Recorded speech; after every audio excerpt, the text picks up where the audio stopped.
Yan. Nag-market kami. Facebook, Ay wala, hindi ako marunong sa Facebook eh. Hindi ako marunong magpa-monetize dun eh. Merong may steps. Oo, alam mas maganda kaya sa FB. Alam mo kung bakit? Ang dami ng views. Kasi sa YouTube, kailangan mo makilala eh.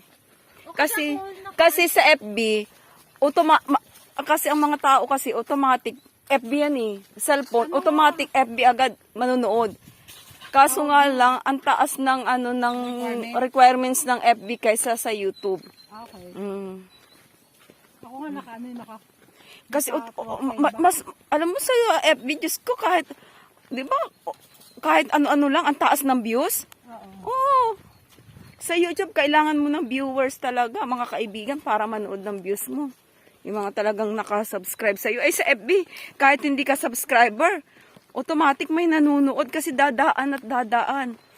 Kasi mga tao, lahat may cellphone.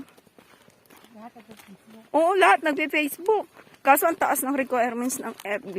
Pero yun sa inyo, itong katulad nito, sa Madronas, naku, dapat nga yan, laki na nakita yan eh. Hindi mo gamay kung paano. Kaya ko naman sa kaya, pero kasi, ayaw kong tumutok kasi kailangan kita ng suporta. Hindi. Siya kasi mas online. Ako yung more on sa... Oo, sa bagay. Kasi sa tingin ko, mas magaling ka sa gadget eh. Ako, lagi akong call sa anak ko eh, pag hindi ako alam. Philippine Native 3 po. Ano yan? Philippine Native 3 yan. Nakita ko na yan eh. Halaman yan. Hindi ko lang alam kung ano. Oo. Parang ito yung mga puno ng dalandan pala. Naalala ko, dumaan kami dito dati.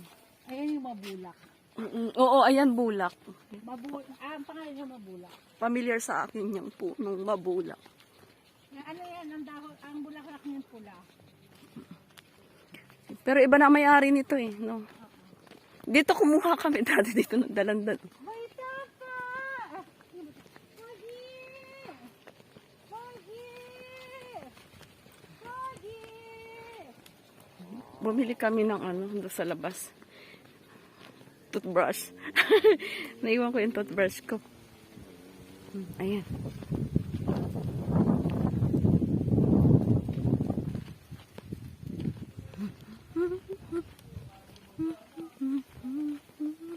Ayan, nandito na kami.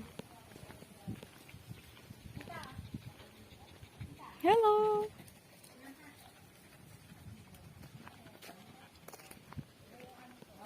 Sino kayang kausap nitong kumari ko? May kausap na naman. Ay, siling ito.